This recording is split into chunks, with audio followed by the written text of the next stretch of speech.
नमस्कार दोस्तों। आज मैं आपको एक ऐसी घटना के बारे में बताने जा रहा हूं जिसे सुनकर आपकी रूह कांप जाएगी।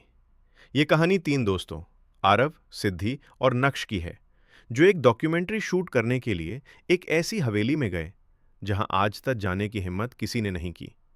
लोग उस जगह को मौत का दरवाजा कहते हैं और कहते हैं कि एक बार अंदर जाने वाला कभी वापस नहीं आता। शहर से लगभग 35 किलोमीटर दूर एक घने जंगल के बीच ये हवेली 70 सालों से बंद पड़ी है। न कोई रहता है, न कोई रखवाला और ना ही कोई जाने की हिम्मत करता है। लेकिन इन तीनों दोस्तों ने रील और कंटेंट के चक्कर में वो गलती कर दी जो किसी को नहीं करनी चाहिए। ये 29 अक्टूबर की रात का समय था। बारिश की हल्की बूंदें गिरने लगी थी। हवा में ठंडक थी और पेड़ों के बीच से आती आवाजें इस रास्ते को और भी डरावना बना रही थीं। आरव कार चला रहा था। नक्श कैमरा ऑन कर रिकॉर्डिंग शुरू कर चुका था। सिद्धि बार बार बोल रही थी, यार मुझे ये जगह ठीक नहीं लग रही, वापस चलते हैं। लेकिन उनका जोश और सोशल मीडिया की भूख उन्हें हवेली तक खींच लाई। रात के करीब 11:45 उनकी कार हवेली के गेट के सामने रुकी। हवेली बिल्कुल वीरान थी। टूटी दीवारें, टूटी खिड़कियां और सबसे अजीब, मुख्य दरवाजे पर लाल रंग का निशान। नक्श ने उसे देखकर कहा, लगता है किसी ने खून से बनाया है। उस निशान के नीचे लिखा था, जो अंदर जाएगा वो लौट कर नहीं आएगा। तीनों ने उसे एक मजाक समझा और हवेली का दरवाजा धकेल कर अंदर चले गए। दरवाजा अपने आप धड़ाम से बंद हो गया। अंदर जाकर उन्हें पता चला कि यह जगह बाहर से कहीं ज्यादा भयावह है। हर दीवार पर लगी तस्वीरों में एक ही औरत का चेहरा था। लंबे बाल, खाली आंखें और बेहद ठंडी मुस्कान। सिद्धि ने कहा, यह कौन है? हर तस्वीर में यही क्यों है? और तभी ऊपर से कदमों की आवाज आई, धीमी लेकिन बिल्कुल साफ। टिक टक, टिक टक।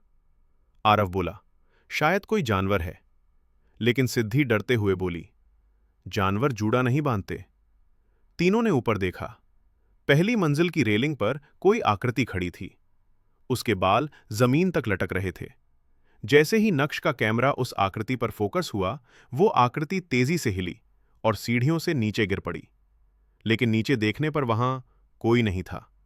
बस हवा में एक अजीब सी ठंडक फैल गई। और तभी नक्श के कैमरे की स्क्रीन अपने आप चालू हो गई। उसमें एक पुराना फुटेज चल रहा था। फुटेज में वही हवेली थी और वही लड़की, लेकिन जिंदा। वो हंस रही थी और तुरंत बाद एक दर्द भरी चीख सुनाई दी। फुटेज बंद हो गया। दोस्तों, बाद में जो रिकॉर्ड मिला उसके अनुसार ये लड़की विनया थी। 70 साल पहले इस हवेली में रहने वाले लोगों ने इसे तांत्रिक अनुष्ठानों के लिए इस्तेमाल किया था। विनया इस हवेली में काम करने वाली एक नौकरानी थी। वो अनुष्ठानों के दौरान कुछ देख बैठी थी और फिर रातों रात गायब हो गई।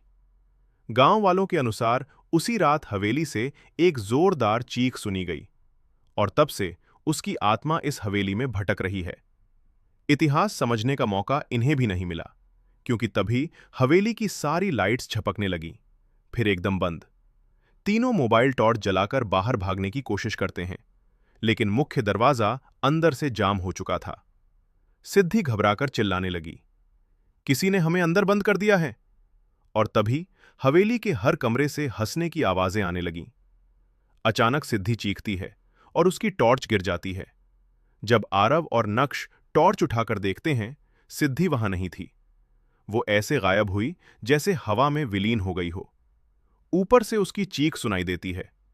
दोनों भागकर पहली मंजिल पर जाते हैं और उन्हें एक कमरा मिलता है। अंदर दीवार पर गहरे नाखूनों के निशान और बीच में सिद्धि का कैमरा पड़ा था। कैमरा ऑन करने पर सिर्फ एक ही चीज दिखती है, एक औरत का चेहरा, एकदम पास से, खाली आंखों वाला, और कैमरा फ्रीज। अब हवेली का माहौल पूरी तरह बदल चुका था। हवा ठंडी पड़ी, चारों तरफ फुसफुसाहटें और बार बार वही लड़की का हंसना। आरव और नक्श भागते हुए नीचे आते हैं, लेकिन मुख्य दरवाजा खुल ही नहीं रहा था।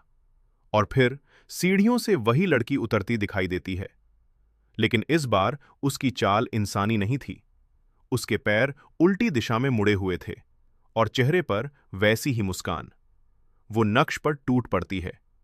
आरव भागता है, लेकिन कुछ दूर जाकर उसकी चीख सुनाई देती है। और फिर सब शांत। अगली सुबह जब पुलिस पहुंची तो हवेली बिल्कुल खाली थी। न तीनों दोस्तों का कोई निशान, न किसी संघर्ष का। सिर्फ उनके कैमरे, जिनमें सारी रिकॉर्डिंग थी। और आखिरी